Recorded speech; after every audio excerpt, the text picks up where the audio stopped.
Hola, ¿qué tal, gente? ¿Cómo están? Yo soy Adrián Sánchez. Y yo soy Julián Uriarte. Y donde sea que nos estés escuchando, en la oficina, en la calle, entrenando, donde sea que estés, te damos la bienvenida al Donking Podcast. Adri, cuéntanos, ¿de qué vamos a hablar el día de hoy? Hoy vamos a hablar de un tema que ha estado de moda en las últimas semanas. No es Tristemente. exclusivo, sí, tristemente, porque ahí les va, no es exclusivo de NBA, no es exclusivo del mismo deporte, el básquet, el dunking, y son las lesiones, ¿no? Es un tema un poco complicado y doloroso tanto física como emocionalmente para varios. Sí, y quisiera empezar con una frase que recuerdo que una vez me platicaste, me dio mucha risa en su momento, que es que el deporte también es nocivo para la salud. Y es que ya que haces deporte, o sea, por tiempos prolongados, el riesgo de las lesiones siempre está al pie del cañón. Y digo, pueden ser lesioncitas como un golpecito o me torcí tantito, pero pueden ser cosas tan densas como acabamos de ver en la NBA. Pero Sí. no solamente venimos a hablar de básquet, también vamos a hablar de otro tipo de lesiones, Adri, como cuáles. Va a estar muy de la mano, la verdad. Yo sé que mucha gente todavía no tiene esa distinción entre el básquet y el dunking. Entonces yo creo que vamos a hacer como el arranque del video haciendo como una comparativa, ¿no? De estas dos partes, ver más o menos qué lesiones son características de cada una de estas disciplinas y cuáles otras también están en conjunto y se presentan de manera regular en los atletas que practican ambos deportes, ¿no? Y de hecho, creo que podemos empezar con una de las diferencias más importantes, Claro. que es el dunking es más similar a una disciplina de salto puro Uh -huh. que al básquet. Entonces, hay muchas lesiones que tienen impresionantemente en común, pero vamos a ver que los mecanismos usualmente son distintos y los que se sobrelapan, pues claro, tienen mucho que ver tanto en las zonas como en los mecanismos. ¿Con cuál empezamos, Adri? Si quieres, vamos a poner el contexto primero del básquet. Vamos a hablar sobre las 4 lesiones que son las que se presentan de mayor manera. Y yo creo que ya de ahí vamos viendo las diferencias, ¿no? Perfecto. Mira, Antes de que digamos cuáles son, a ver. déjenos en los comentarios cuáles creen que son las más comunes o las lesiones que ustedes han tenido y estamos seguros de que van a caer dentro de estas cuatro sí o sí. Ahora sí, Adri. La número uno. Que le pongan pausa para que lo comenten y ya después regresen y no estén escuchando a la par de que escriben su comentario, ¿va? Pero va, arrancamos con la número 1. Esto es según un estudio que se hizo durante 17 años en la NBA sin tomar en cuenta las últimas 2 temporadas. Entonces eso es importante porque han habido cambios recientemente. Pero en promedio, las lesiones que más se presentan son los esguinces de tobillo. Y bueno, esto tiene total sentido, ¿no? O sea, es un juego muy, muy agresivo, hay contacto, hay posiciones donde se pierde el equilibrio y es el pan de cada día. Yo igual tuve un par de esguinces de tobillo cuando estuve jugando y pues está cañón. No, Vamos, la pregunta aquí es quién no. sí, ¿Quién no? O sea, ahora sí que yo tengo otros datos. a ver. A nivel poblacional, en Europa y en Estados Unidos, alrededor del 50% de las lesiones en basquetbolistas tienen que ver justamente con los tobillos. Y es que quién no ha pisado a alguien o... Yo te voy a El contar una. kawaii. Kawaii. Jugando ahí en el Parque de Pilares, no en las canchas chidas, o sea, que son de básquet, sino hay una como multicancha, ya Uh sabes, -huh. tiene como la portería de fútbol Y y la los canasta. tableros, exacto. Pues fui ahí después de un día lluvioso hace mucho tiempo y en un hoyo se me fue el pie, según yo haciendo un giro así súper chido y ¡bam! O sea, sentí que o sea, el tobillo se me fue durísimo para un lado y algo tan sencillo como eso y ya está la lesión. Imagínate si el Shea jugara en ese tipo de canchas. No, bueno, no, o sea, no, no habría Shea, LeBron, Michael Jordan jugando en canchas mexicanas públicas si no es si no es el polvo, es la lluvia, es, en fin, un millón de cosas. Sí. Hasta el relieve juega aquí en México, cara. Pero sí. Vamos entonces ¿Cuál ahora sería la con número dos, Adri? la segunda, también está interesante, es inflamación de la rótula. Y bueno, aquí quiero hacer como la aclaración de que realmente muchas veces esto tiene que ver con el cuádriceps, Y es una tendinopatía generalmente, ¿no? Esto siento que es igual muy común por el tipo de deporte que es, ¿no? Mucho salto, mucho impacto repetitivamente y pues al final del día excedes la capacidad del cuerpo en ciertos momentos y desencadena este problema y las complicaciones que trae a la vez, ¿no?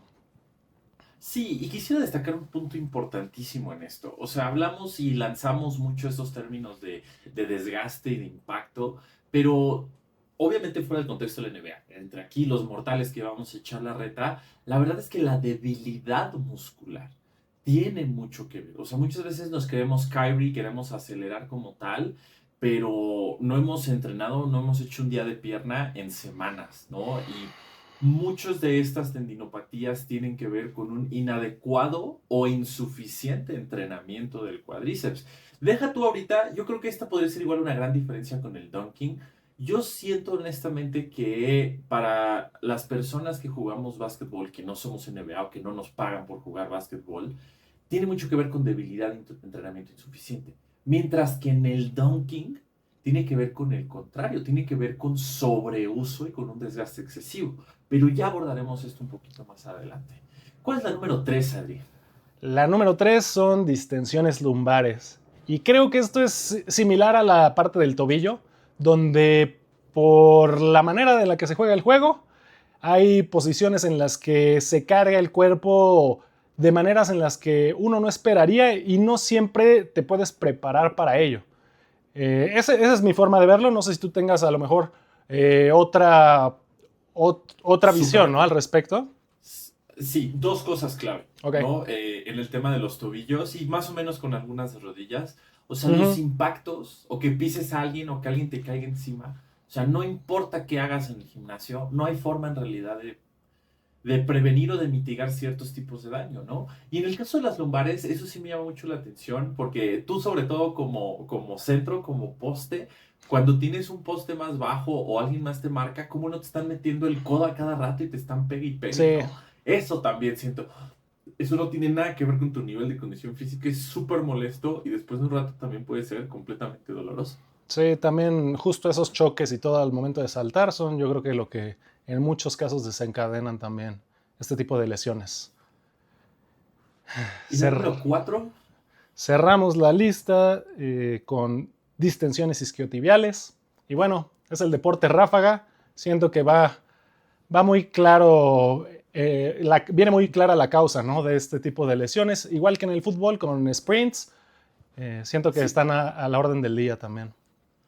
Y regreso a esta parte del desequilibrio o la falta de entrenamiento. Muchas veces lo que pasa es que, por ejemplo, es muy famoso en casos de futbolistas, tienen muchísimo más fuerte el cuádriceps, la parte de adelante de la pierna, y la parte de atrás, tanto por variación anatómica como porque pues, nada más son dos cabezas de músculos, puede ser mucho más débil o no está bien entrenado y se truena. Entonces sí, también tiro por viaje. Esto es horrible. Si vemos y sintetizamos las lesiones, tenemos tobillo, rodilla, espalda baja y... Isquios. Ay, Dios mío, se me quedó. Y isquios. Sí. Entonces, la mayoría son entrenables y evitables, pero todas las lesiones, sobre todo en deportes de contacto, en deportes de equipo, tenemos que entender que pese a todo, o sea, persinarse, encomendarse a la virgencita o a la deidad en la que crean, también va a tener que ser parte porque uno nunca sabe cuándo pasa algo súper raro y te lleva a una lesión. Sí, variables Entonces, externas que uno pero no puede controlar. claro, pero las internas, las que uno sí, entre más se controlen, más probabilidad nos da de evitar estas lesiones o bien si llegan, que sean mucho más manejables. Y Sí, eso no podemos dejarlo de lado. exacto. O sea, muchas veces en los videos que luego yo subo ahí en redes donde pongo ejercicios para prevenir lesiones, siempre me dicen así de, ¿tú crees que LeBron no está haciendo esos ejercicios y hasta más? ¿O tú crees que Halley, lo que sea, ¿no? Y es donde les respondo de esa misma manera. O sea, al final del día es más por la prevención, bajar las probabilidades y que a lo mejor el impacto no sea tan grave, ¿no? Por mucho, por mucho. Además, tenemos, ya que uno va entendiendo cuáles son la estructura o los mecanismos de estas lesiones, dice, vale la pena invertir. Entonces, ¿qué te parece si ahora ya hablamos de básquetbol? de estas lesiones. Pero, ¿qué pasa en el dunk? ¿Cuáles son las lesiones más comunes? Esto no tiene un estudio, te lo voy a compartir un poco desde mi propia experiencia, lo que yo he estado viendo en mí y en otros dunkers. Y yo creo que es bastante similar en algunos casos, pero el ranking yo lo veo un poquito diferente. Por ejemplo, en primer lugar, yo creo que pondría una muy sonada relacionada al salto, que es el jumper's knee, que de cierta Sí. manera es muy similar a la que pusimos en segundo lugar hace momento, que es lo de la inflamación de la rótula, estas tendinopatías en todos estos tejidos pues aledaños a la rodilla, ¿no?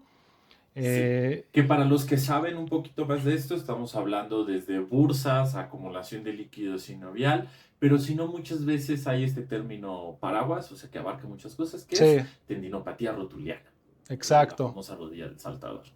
Sí, y el mismo nombre, ¿no? Es algo que sucede muy a menudo y aquí justo tú lo mencionaste, no necesariamente tiene que ver con eh, cuestiones de desentrenamiento, sino es todo lo contrario, un volumen excesivo de salto. Yo he pecado de eso y sí, pues me dejo llevar, ¿no? O sea, te voy a decir que una de los mecanismos de lesión también es la falta de autocontrol en estas situaciones. Y sí, el saltar de más te puede disparar esta clase de padecimientos y luego hay que dedicarle ese tiempo a revertir el- Sí, la para lesión. todo el daño, ¿no? Sí, Ujú. para los que nos estén escuchando, o sea, Adri, o sea, sí se le han ido las cabras con justo sentido, pero ha estado 3 horas donkeando, ¿no? Cosas así. Y la situación es que ya que se llega a un cierto nivel, hay que programar súper bien estas cargas, porque cuando llegamos a cargas excesivas, cuando es demasiado para el cuerpo, justamente vienen mucho estas lesiones. Pero uno de los mayores retos del dunk, esto es un poco cruel, o sea, uno de los componentes más importantes que es la potencia, es difícil de entrenar, es muy difícil de entrenar. E implica muchas veces que hubo enorme trabajo de fuerza, enorme trabajo de hipertrofia detrás para llegar a empezar a entrenar. Y muchas veces llegamos a un punto donde el desgaste ya es altísimo. Y eso es muy difícil. Sí. ¿Tú cómo has vivido esta parte? Siento que hay que mantenerse en una línea muy delgada, porque llegamos a momentos del ciclo donde las intensidades o los volúmenes o ambas son muy altas y ahí sí estás al filo de la navaja, ¿no? Si Sí. te vas un poquito más para un lado o para el otro, corres un alto riesgo de tener lesiones y hace medio año nos pasó algo de este estilo. Estábamos en un entrenamiento como a mitad de nuestro ciclo, más o menos, Más o y menos. estábamos con sentadillas relativamente pesadas, pero ya teníamos un trabajo muy fuerte detrás. Y, por ejemplo, en mi primer serie, todo bien en el calentamiento, ya vamos a lo que veníamos en esa sesión y hago mi sentadilla y de repente siento como que algo tronó, no terrible, ¿no? No como una rodilla y un ligamento cruzado o algo así. No, fue como un ligero pinchazo a lo mejor en la parte trasera de la pantorrilla. Y bueno, o sea, la verdad ahí me sorprendió, no sabía qué era. Acabé mis series, no hubo un problema mayor, pero tuve ahí una distensión en el popliteo que justamente vino un poco de esta parte de el haber estado trabajando intensidades muy altas, a lo mejor un poco de desequilibrio, cuestiones de movilidad también, pero pues o sea, son lesiones que están a la orden del día debido a estos factores, ¿no? Sí, durísimo. Además, sí quisiera mencionar y me quiero responsabilizar porque hemos tenido un proceso de años para ir mejorando el entrenamiento de Adri y todavía nos faltaba mejorar algunos aspectos, ¿no? Esa parte de la movilidad, esta parte del equilibrio y algo que muchas veces no terminamos de entender es que hacer fuerza y hacer fuerza máxima es el pináculo. Es algo muy, muy difícil de lograr para hacer bien y sostenerlo. Y la base que hay que tener es increíblemente amplia. Porque ahorita no lo está mencionando Adri, pero humildemente él estaba cargando más allá de los 180 kilos en sentadilla libre. O sea, hay una responsabilidad muy fuerte. Y si hay un pequeño detalle, que si no había la movilidad adecuada, que si no había la técnica suficiente, que si nos faltaba X, Y o Z, con estos pesos a los que exponemos a Adri y a los grandes atletas, pues esto también abre la puerta a las lesiones. Por eso es tan importante que se tenga un entrenamiento adecuado en todos los sentidos para las disciplinas. Sí, es esencial. Hay que tener cuidado con el balance en toda esta parte. Ese fue un caso, por ejemplo. Pero sigamos con la lista de las lesiones en cuanto al dunking. Vamos a mantenernos en esa línea ahorita y seguimos comentando más de todo lo que hay detrás. Yo creo que después de la jumper's knee podemos tener a lo mejor un empate. No estoy muy seguro de qué lesión se presenta en mayor o menor medida, pero sé que en el caso de personas que saltan a una pierna, llegan a darse las roturas del ligamento del tendón de Aquiles, perdón. Y también sé que es bastante sonado las distensiones lumbares también. Entonces, ahí yo lo pondría en un empate porque les digo, no tengo datos tal cual, pero yo creo que más o menos se dan a la par. Uno tendrá que ver un poco con el estilo de salto y a lo mejor el otro tendrá que ver más con cuestiones mecánicas del aterrizaje o incluso pueden venir también de la parte técnica en el trabajo que se hace en el gimnasio. No, y le sumo otra, A ver. porque esta parte del entrenamiento como un factor de riesgo para lesiones. Y te doy un gran ejemplo que ambos sabemos. Isaiah Rivera, uno de los mejores dunkers a nivel mundial, él se tronó las lumbares, o sea, a nivel de, creo que sí fractura, ¿no, Adri? Pero, No me acuerdo, pero sí, ya tenía problemas de espalda. pero una lesión muy densa entrenando para donkear. Creo que traía, no sé si alrededor de 200 kilos por ahí en la espalda y algo salió mal y ven, vamos, ¿no? Y esto no, el objetivo no es tanto decir como, no carguen peso fuerte, más bien es carguen peso fuerte solamente si están verdaderamente preparados y preparadas para ello. Y Sí. otra cosa fascinante que no hablamos tanto en el dunk es sobre la caída. Porque si uno cae mal, por ejemplo, ahorita no hablamos sobre esguinces en el dunk, porque el esguince tiene que ver más tal vez con un movimiento lateral, con pisar a alguien. En el dunking, pues la neta no vas a pisar a nadie, es muy difícil y tienes recorridos como muy preestablecidos. Pero qué tal que caes mal o te resbalas o quieres, por ejemplo, saltar a alguien y por ahí hay algo raro. Entonces también hay ese riesgo, sobre todo que entre mejor saltes, más alto saltas y por lo tanto con más fuerza caes. Pues también hay que tener mucho cuidado con esa parte. Sí. Y bueno, para cerrar, yo creo que las últimas dos lesiones que pudieran ser también bastante comunes de ver, yo creo que tienen que ver con hombros y también pueden ser en las bandas isquiotibiales, las laterales. Sí se llaman de esa manera, ¿no? Sí, sí.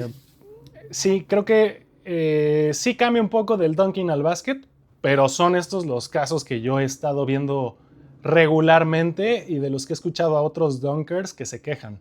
Lo del hombro, ahí yo sí lo he sufrido un poco también, sobre todo con el manguito rotador, pero pues Sí. es que al final del día son movimientos repetitivos donde los brazos siempre están por encima de la cabeza y aparte los estás usando a alta velocidad y con fuerza.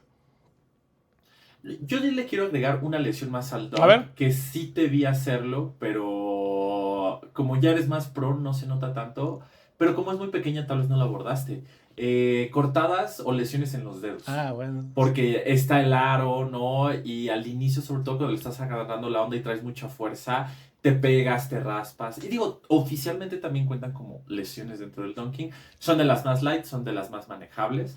Pero también si estás empezando en este camino del dunk, que Sí. nunca está de más tener tu botiquincito cerca para evitar que pase a mayores, ¿no? Sí, muchas veces ese impacto con el aro, terminas con moretones en todas estas partes, pero tienes razón, Julián. O sea, yo recuerdo en la prepa, sobre todo cuando estaba empezando como esto, me enfocaba luego mucho en agarrar el aro Sí. más que echar el balón, y eso llega a ser el problema porque te rebanas. O sea, si te quedas tú colgado y te preocupas por agarrar el aro más que otra cosa, muchas veces con la velocidad en la caída te empiezas a llevar la piel. Pero bueno, Sí, sí, como dijiste, es de lo más leve, la verdad. Es muy incómodo, llega a doler, arde cuando estás lavando las manos, pero bueno, no pasa de ahí. Es mucho más sencillo justo sí, que la recuperación del otro tipo de lesiones, pero se da. sí, claro. Y hablando de recuperación de lesiones, ese también es un tema fascinante porque no es lo mismo que te cortes a que, por ejemplo, tengas una lesión masiva, como lo puede ser roturas de tendones. Y Uf. hablando de roturas de tendones, tenemos que confesarles la razón por hacer este episodio. No solamente es por nuestra experiencia, hubo una estadística que nos dejó fríos, no solamente a nosotros, estoy seguro que también a ti y a todo el mundo de la NBA.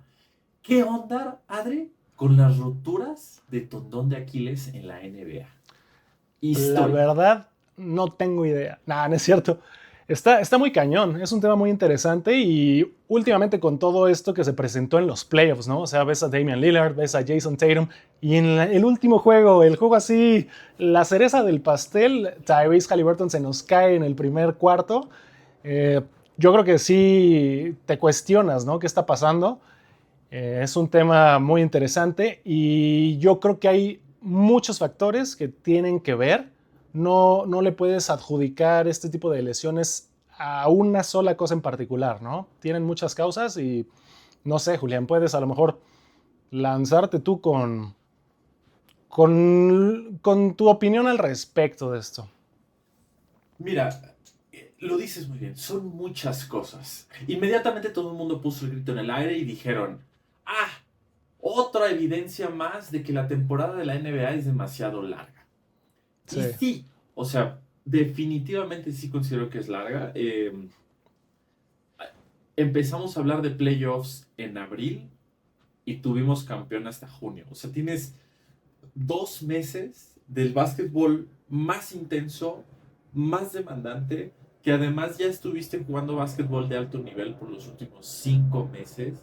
Es increíblemente exigente. Entonces, sí, la carga de trabajo a la que se someten los atletas en NBA es literalmente inhumana, pero solamente es una parte del pastel. Hay otros factores. Y esto fue donde se puso divertido porque en lo que estuvimos investigando y viendo y saliendo cosas, algo que me sorprendió fue que hasta los zapatos tienen que ver. ¿Cómo es eso, Adri? Esto yo lo vi de parte de, bueno, voy a ir a hacer la mención de el Foot Doctor Zach, que posiblemente varios de ustedes hayan visto. La verdad tiene un canal increíble donde habla sobre pares de básquetbol y muchas otras cosas, pero él sí tiene este trasfondo como de ortopedia y pues se entiende muchas veces el porqué de la composición del calzado. Y él maneja dos teorías al respecto que bien pueden estar sumándose, ¿no? Para favorecer este tipo de lesiones. Y en el primer caso, él comenta que el hecho de que los pares de básquet tengan una diferencia de altura mínima entre el talón y la parte frontal O sea, que puede... la plataforma Uh-huh. literalmente sea tan alta. No, más que sea alta, que sea plana, que no tenga un Ok, ángulo como tacón, por así decirlo, que claro, sea claro. plana, evita, más bien evita que, no es cierto, no evita, promueve que el rango de movimiento sea alto y la dorsiflexión sea mayor. Entonces, si tienes esta base plana, cuando haces esta flexión del tobillo, se estira al máximo la pantorrilla, incluyendo el tendón de Aquiles, y puede ser que esto desencadene la rotura. Esa es la primera. El segundo factor que influye en las lesiones relacionadas al calzado, él comenta que puede ser la tracción excesiva de algunos pares recientes, ¿no? En particular, por ejemplo, menciona el caso de los Kirby, que yo los he probado y estoy completamente convencido que es uno de los pares que tienen una mejor adhesión, sobre todo en duelas limpias, como es en la NBA. Y lo que él comenta que sucede con estos pares es que el tenis, al tener esta tracción tan alta, se sujeta de manera muy segura al piso, pero no siempre el pie lo hace de la misma manera en el interior del tenis. Entonces, cuando tú tienes el tenis frenando en seco en el piso, tu pie se sigue deslizando una distancia mínima en el interior del zapato, pero esto hace que tu pantorrilla tenga que entrar en acción y busque estabilizar y frenar al pie dentro del tenis, lo que muchas veces genera distensiones en la pantorrilla porque son movimientos a los que no siempre estamos acostumbrados. Imagínate, Tyrese Haliburton recibió también su signature, su tenis signature en el primer juego de las finales, y pudiera ser que él no estuviera acostumbrado a la composición que traía ese par.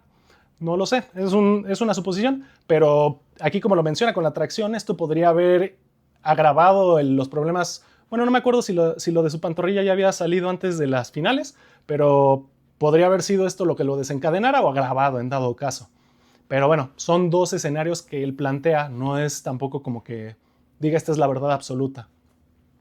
Claro, y a final de cuentas son factores que suman y que suman y que suman y que vuelven tan complejo este problema, porque detrás de todos estos factores que decimos hay que sumar la parte de la recuperación, la parte del descanso, cosas biomecánicas, el desgaste de años.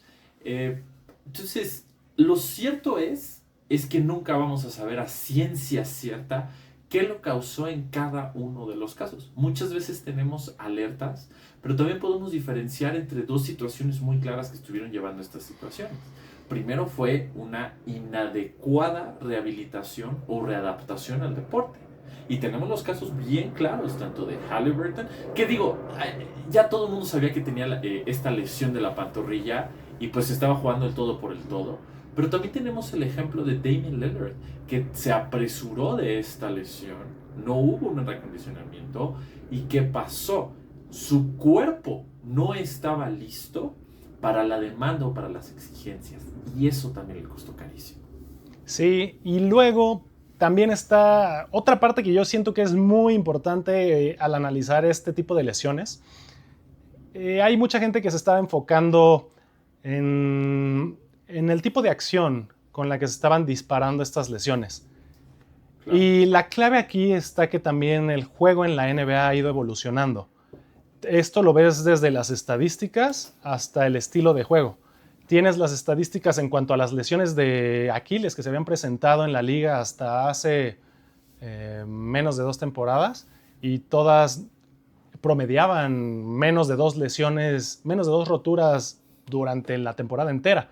Y ahora, en estas últimas temporadas, dieron varios brincos, ¿no? Decías tú que eran 5 en la temporada pasada y 8 en esta. Y 8 en esta última. Y yo siento, y mucha gente también lo ha comentado, que esto viene de la evolución que se ha tenido en el cambio de juego en la NBA. Claro, la velocidad no es de a gratis. Así como mencionaba hace ratito que la fuerza máxima, la potencia, son muy difíciles de entrenar, implican muchas cosas. Lo mismo con la velocidad. De hecho, si notan, si ven casi el cuadro en el que se lesionan Haliburton, Jason Tatum, es muy notorio que es en este momento de estar estáticos y pasar a la aceleración o un cambio de dirección y se ve cómo estiran la pierna hacia atrás y ahí viene esta rotura, esta imposible lesión. Entonces, sí también considero que hay un componente importante en esto, pero al final del día muchas veces lo que nos vamos a tener que preguntar es: ¿las lesiones que se están dando tienen que ver con la velocidad del juego o simplemente es que todavía no estamos entrenando a los atletas para adaptarse a esta velocidad de juego? Y quisiera empezar a cerrar el episodio con un poco de esperanza diciendo, tal vez necesitamos evolucionar esta parte, porque leí la carta editorial del Colegio Americano de Medicina del Deporte, hasta ellos, o sea, la comunidad científica se extrañó de tantas lesiones de Aquiles y dicen algo muy importante. O sea, sí hay un proceso de rehabilitación y puede haber un tendón funcional a los 6 meses, pero para llegar al máximo grado de eficiencia y de fortaleza del tendón para actividades intensas como es la NBA, sí o sí tarda de 10 a 12 meses. Entonces, sí o sí, la próxima temporada, o sea, la única razón por la que van a pisar una duela Jason Tatum, Halliburton, Dame Lillard, es para acompañar, tomarse fotos, echarle porras al equipo y tan tan.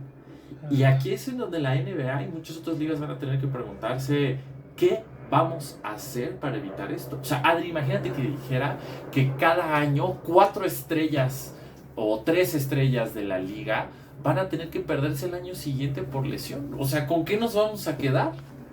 Vas a tener que tener ahí un manejo del roster, ¿no? Tus jugadores que juegan en tu primer año, otros que juegan en tu segundo y así irte los alternando conforme estén disponibles. Uno sí, uno no, uno sí, uno no. No, sí es un problema grave, la verdad. Sí, sí. Lo que también está bien grave, Adri, es que no le hayan dado like a este video y todavía no se hayan suscrito al canal. Así que no se pierdan la oportunidad, háganlo, nos apoyan muchísimo para traerles mayor contenido más contenido de calidad y por supuesto mandarles toda la vibra que hacemos. Adri, ¿qué quieres cerrar? Igual no se olviden de dejar sus comentarios, preguntas, lo que ustedes crean también que tenga que ver mucho en estas cuestiones de las lesiones, déjenlo aquí abajo y pronto podemos estar comentando de eso en siguientes episodios. Absolutamente. Tu opinión es súper importante. Este podcast es para ti. Y pues bueno, Adri, como siempre, un absoluto placer. Y nos vemos en el próximo episodio del Dunking Podcast. Chao.